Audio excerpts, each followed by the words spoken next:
शिकायत सहाबा बाब अव्वल। पहला बाब, दीन की खातिर सख्तियों का बर्दाश्त करना और तकालीफ व मुशक्क़त का झेलना।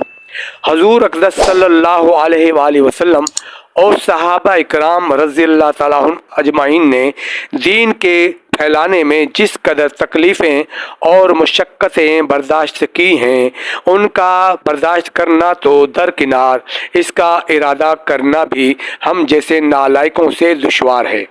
तारीख़ की किताबें इन वाक़यात से भरी हुई हैं, मगर इन पर अमल करना तो अलहदा रहा, हम उनके मालूम करने की भी तकलीफ़ नहीं करते। इस बाब में चंद किस्सों को नमूने के तौर पर जिक्र करना है। उनमें सबसे पहले खुद हजूर अकरम सल्लल्लाहु अलैहि वसल्लम के एक किस्से से इब्तदा करता हूँ कि हजूर सल्लल्लाहु अलैहि वसल्लम का जिक्र बरकत का ज़रिया है। हजूर अकरम सल्लल्लाहु अलैहि वसल्लम के ताइफ के सफ़र का किस्सा। नबूवत मिल जाने के बाद 9 बरस तक नबी का अकरम सल्लल्लाहु अलैहि वसल्लम मक्का मुकर्रमा में तबलीग फरमाते रहे और कौम की हिदायत और इस्लाह की कोशिश फरमाते रहे, लेकिन थोड़ी सी जमात के सिवा जो मुसलमान हो गई थी और थोड़े से ऐसे लोगों के अलावा जो बावजूद मुसलमान ना होने के आपकी मदद करते थे, अक्सर कुफ़ार मक्का आपको और आपके सहाबा रज़ियल्लाहु तआला अन्हुम अजमईन को हर तरह की तकलीफ़ें पहुंचाते थे, मजाक उड़ाते थे और जो हो सकता था इससे दरगुजर ना करते थे। हजूर सल्लल्लाहु अलैहि वसल्लम के चाचा अबू तालिब भी इन्हीं नेक दिल लोगों में थे जो बावजूद मुसलमान ना होने के हजूर सल्लल्लाहु अलैहि वसल्लम की हर किस्म की मदद फरमाते थे। 10वें साल में जब अबू तालिब का भी इंतकाल हो गया तो काफिरों को और भी हर तरह खुले मुहार इस्लाम से रोकने और मुसलमानों को तकलीफ पहुंचाने का मौका मिला। हजूर अक़दस सल्लल्लाहु अलैहि वसल्लम इस ख्याल से ताइफ तशरीफ़ ले गए कि वहाँ कबीला सकीफ़ की बड़ी जमात है, अगर वो कबीला मुसलमान हो जाए तो मुसलमानों को इन तकलीफ़ों से निजात मिले और दीन के फैलने की बुनियाद पड़ जाए।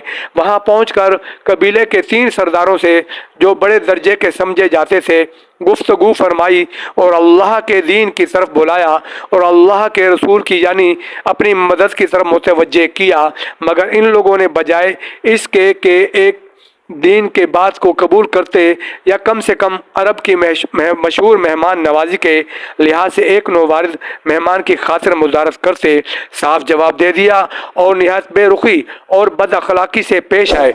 उन लोगों ने यह भी गवारा ना किया कि आप यहाँ क़याम फरमाएं। जिन लोगों को सरदार समझकर बात की थी वो शरीफ होंगे और मुहज़्ज़ब गुफ्तगू करेंगे। उनमें से एक शख्स बोला, ओहो, आप ही को अल्लाह ने नबी बनाकर भेजा है। दूसरा बोला, अल्लाह के तुम्हारे सिवा कोई और मिलता ही नहीं था जिसको रसूल बनाकर भेजते। तीसरे ने कहा, मैं तुझसे बात करना नहीं चाहता, इसलिए अगर तू वाकई नबी है जैसा कि दावा है तो तेरी बात से इनकार कर देना, मुसीबत से खाली नहीं। और अगर झूठ है तो मैं ऐसे शख्स से बात करना नहीं चाहता। इसके बाद इन लोगों से ना उम्मीद होकर हजूर अकरम सल्लल्लाहु अलैहि वसल्लम ने और लोगों से बात करने का इरादा फरमाया कि आप तो हिम्मत और इस्तक़लाल के पहाड़ थे, मगर किसी ने भी कबूल ना किया, बल्कि बजाय कबूल करने के हजूर सल्लल्लाहु अलैहि वसल्लम से कहा कि हमारे शहर से फ़ौरन निकल जाओ और जहाँ तुम्हारी चाहत की जगह हो वहाँ चले जाओ। हजूर अकरम सल्लल्लाहु अलैहि वसल्लम जब उनसे बिल्कुल मायूस होकर वापस होने लगे तो उन लोगों ने शहर के लड़कों को पीछे लगा दिया कि आप सल्लल्लाहु अलैहि वसल्लम का मजाक उड़ाएं, तालियां पीटें, पत्थर मारें, हत्ता कि आप सल्लल्लाहु अलैहि वसल्लम के दोनों जूते खून के जारी होने से रंगीन हो गए। हजूर अक़दस सल्लल्लाहु अलैहि वसल्लम इस हालत में वापस हुए। जब रास्ते में एक जगह इन शरीरों से इत्मीनान हुआ तो हजूर सल्लल्लाहु अलैहि वसल्लम ने ये दुआ मांगी जिसका तर्जुमा यह है, ए अल्लाह, तुझसे शिकायत करता हूँ मैं अपनी कमज़ोरी और बेकसी की और लोगों में से ज़िल्लत और रुसवाई की। ए अरहमर राहिमीन, तू ही ज़ौफ़ा का रब है और तू ही मेरा परवरदिगार है। तू मुझे किसके हवाले करता है? किसी अजनबी बेगाने के जो मुझे देखकर सुर शुरू होता है और मुंह चिढ़ाता है, या किसी दुश्मन के जिसको तूने मुझ पर काबू दे दिया। ए अल्लाह, अगर तू मुझसे नाराज़ नहीं है तो مجھے کسی کی بھی پرواہ نہیں ہے، تیری حفاظت مجھے کافی ہے۔ میں تیرے چہرے کے اس نور کے طفیل جس سے تمام اندھیریاں روشن ہو گئیں اور جس سے دنیا اور آخرت کے سارے کام درست ہو جاتے ہیں، اس بات سے پناہ مانگتا ہوں کہ مجھ پر تیرا غصہ ہو یا تو مجھ سے ناراض ہو۔ تیری ناراضگی کا اس وقت دور کرنا ضروری ہے جب تک تو راضی نہ ہو۔ نہ تیرے سوا کوئی طاقت ہے نہ قوت۔ مالک الملک کی شان قہاری کو اس پر جوش آنا ہی تھا کہ حضرت جبرائیل علیہ السلام نے آ کر سلام کیا اور عرض کیا، اللہ تعالیٰ نے آپ کی قوم کی وہ گفتگو جو آپ سے ہوئی سنی اور ان کے جوابات سنے، اور ایک فرشتے کو جس کے متعلق پہاڑوں کی خدمت ہے آپ کے پاس بھیجا ہے۔ آپ جو چاہیں اس کو حکم دیں۔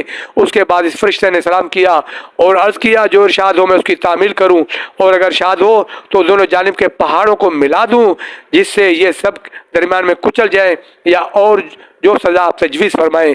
حضور صلی اللہ علیہ وسلم کی رحیم و کریم ذات نے جواب دیا کہ میں اللہ سے اس کی امید رکھتا ہوں کہ اگر یہ مسلمان نہیں ہوئے تو ان کی اولاد میں سے ایسے لوگ پیدا ہوں جو اللہ کی پرستش کریں اور اس کی عبادت کریں۔ فائدہ یہ ہے اخلاق اس کریم ذات کے جس کے ہم لوگ نام لیوا ہیں کہ ہم ذرا سی تکلیف سے کسی کی معمولی سی گالی دے دینے سے ایسے بھڑک جاتے ہیں کہ پھر عمر بھر اس کا بدلہ نہیں اترتا، ظلم پر ظلم اس پر کرتے رہتے ہیں اور دعویٰ کرتے ہیں اپنی محمدی ہونے کا، نبی کے پیرو بننے کا۔ نبی کریم صلی اللہ علیہ وسلم کی اتنی سخت تکلیف اور مشقت اٹھانے کے باوجود نہ بد دعا فرماتے ہیں نہ کوئی بدلہ لیتے ہیں۔